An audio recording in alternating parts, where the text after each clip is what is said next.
Hello viewers, আসসালামু আলাইকুম। স্বপ্নাস কিচেনে স্বাগতম। আজ স্বপ্নাস কিচেনে নতুন একটা রেসিপি নিয়ে এসেছে, সেটা হচ্ছে চিকেন রোস্ট।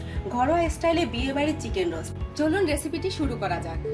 চিকেন রোস্টের জন্য আমি এখানে 5 পিস চিকেন নিয়েছি। এখন আমি এই চিকেনের মধ্যে সামান্য লবণ দিয়ে চিকেনটাকে ভালোভাবে মেখে নিয়ে আমি এই চিকেনটাকে 15 মিনিট রেখে দিব। 15 মিনিট চিকেনটা রেখে দিয়ে আমি এখন রোস্টের মশলা তৈরি করতে যাচ্ছি। এটার জন্য আমি প্রথমে রোস্টের মশলাটা রেডি করে নিচ্ছি। প্রথমে একটি বাটিতে আমি টেবিল চামচ টক দই দিয়ে দিচ্ছি,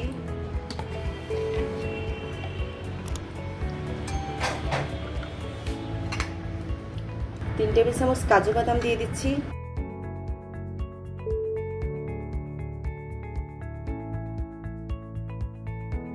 এখানে 1 চা চামচ রসুন বাটা দিয়ে দিচ্ছি, 1 টেবিল চামচ আদা বাটা দিয়ে দিচ্ছি,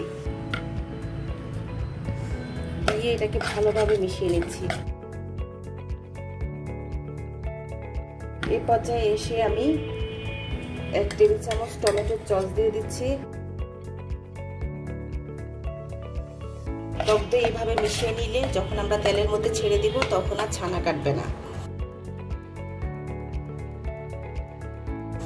এখন আমি বাকি উপকরণগুলো দিয়ে দিচ্ছি। এখানে 1 চা চামচ জিরার গুঁড়া দিয়ে দিচ্ছি, 1 চা চামচ ধনিয়ার গুঁড়া দিয়ে দিচ্ছি, আর হাফ চা চামচ মরিচের গুঁড়া দিয়ে দিচ্ছি। এখানে 1/4 চা চামচ জায়ফল এবং জয়ত্রী বাটা দিয়ে দিচ্ছি। 1 চা চামচ গরম মশলার গুঁড়া দিয়ে দিচ্ছি, আর হাফ কাপ পেঁয়াজ বাটা দিয়ে দিচ্ছি। দিয়ে আমি ভালোভাবে মিশিয়ে দিচ্ছি টক দইয়ের সাথে। মশলা মাখানো শেষ, এখন আমি পেঁয়াজ বেরেস্তা করে নিব। চুলায় একটি প্যানে আমি হাফ কাপ তেল গরম করে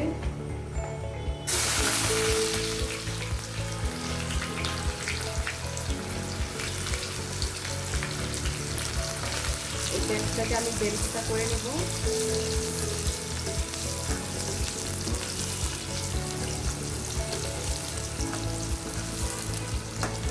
চুলার হাইটে রেখে আমি পেঁয়াজগুলো দেখুন ব্রাউন কালার করে নিয়েছি।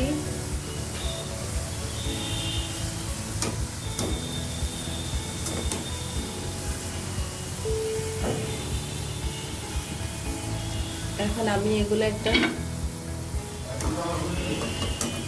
প্লেটে তুলে নিচ্ছি। সবগুলো পেঁয়াজ বেরেস্তা আমি একটা টিস্যুর উপরে রেখে দিচ্ছি যাতে এক্সট্রা তেলগুলো ঝরে যায়।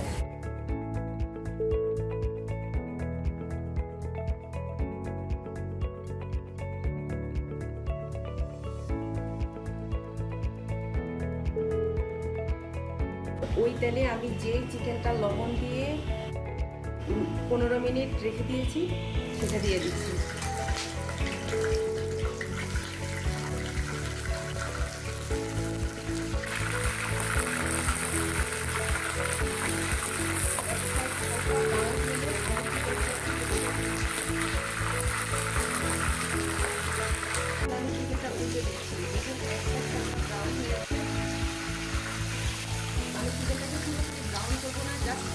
হালকা ব্রাউন করবো, 2-3 মিনিটের মধ্যে 2-3 মিনিট চিকেনগুলো ভেজে নিব। এই সাইডটাও হালকা যদি ব্রাউন হয়ে যায় তাহলে আমি চিকেনগুলো তুলে নিব।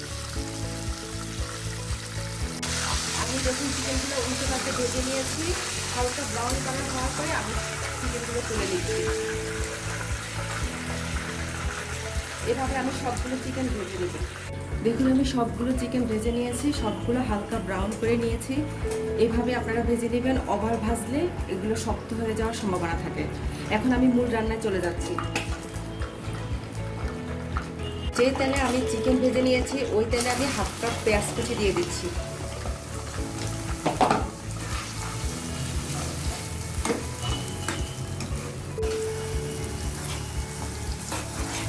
পেঁয়াজটাকে আমি হালকা করে ভেজে নিচ্ছি। এটা কিন্তু আমি ব্রাউন করব না, জাস্ট একটু সফট হওয়া পর্যন্ত অপেক্ষা করব।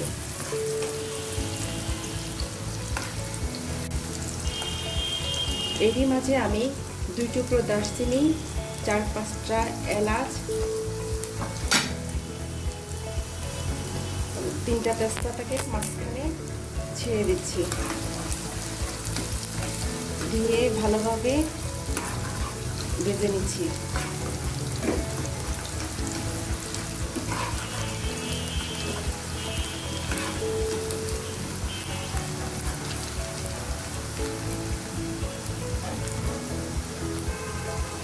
এই পর্যায়ে আমি যে রোস্টের মশলাটা রেডি করে রেখেছি একটা বাটিতে, সেটা দিয়ে দিচ্ছি।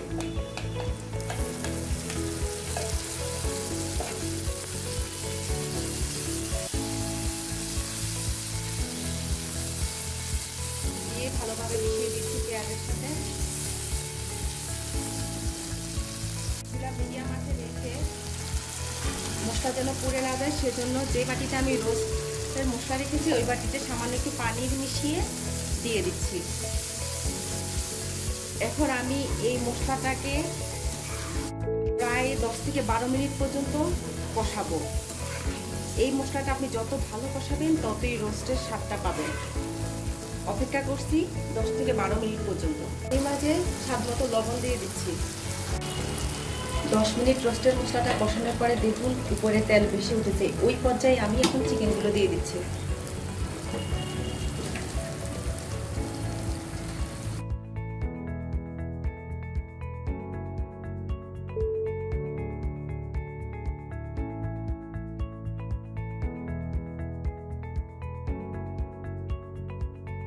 চিকেনগুলো দিয়ে মশলার সাথে ভালোভাবে মিশিয়ে দিচ্ছি।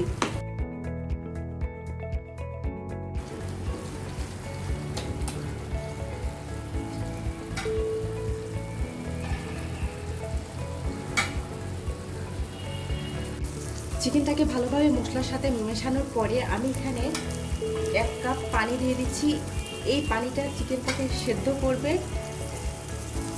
এখন আমি ঢাকনা দিয়ে চুলা মিডিয়াম টু লোতে রেখে অপেক্ষা করব যতক্ষণ না চিকেনটা সেদ্ধ হয় এবং পানিটা শুকিয়ে আসে। চুলা মিডিয়াম লোতে রেখে দেখুন চিকেনের পানি অনেকটা শুকিয়ে এসেছে।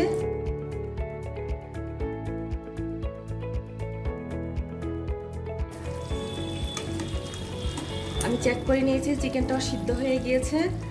এই পর্যায়ে আমি 1 কাপ দুধ দিয়ে দিচ্ছি।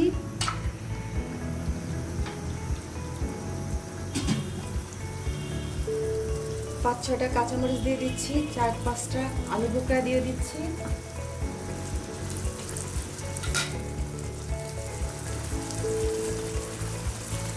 কয়েক ফোঁটা কেওড়া জল দিয়ে দিচ্ছি, কয়েক ফোঁটা গোলাপ জল দিয়ে দিচ্ছি, 10-12 ফোঁটার মতো, 1 টেবিল চামচ ঘি দিয়ে দিচ্ছি, 1 চা চামচ চিনি দিয়ে দিচ্ছি।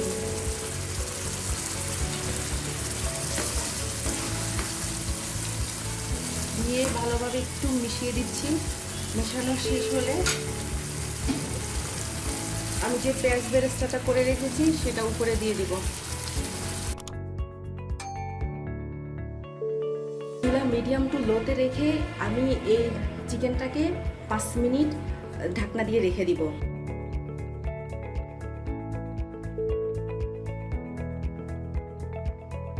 5 মিনিট পরে আমি এখন ঢাকনা উঠিয়ে দিচ্ছি। দেখুন আমার রোস্ট রান্নাটা হয়ে গিয়েছে। আমি এর গ্রেভিটা আর ঘন করব না, আমি চুলা বন্ধ করে দিচ্ছি। এই রোস্টটা ঠান্ডা হলে আরো ঘন হয়ে আসে। এই অবস্থায় আমি নামিয়ে নিব। আমি আপনাদেরকে এরপরে পরিবেশন করে দেখিয়ে দিব। তৈরি হয়ে গেল আমার ঘরোয়া স্টাইলের বিয়েবাড়ির চিকেন রোস্ট। আমি এই রোস্টের উপর সামান্য পেঁয়াজ বেরেস্তা দিয়ে দিচ্ছি। আমার এই চিকেন রোস্টের রেসিপি আপনাদের ভালো লাগলে লাইক, কমেন্ট, শেয়ার করবেন আর আমার চ্যানেলটি সাবস্ক্রাইব করবেন। সবাইকে ভালো থাকবেন। আল্লাহ হাফেজ।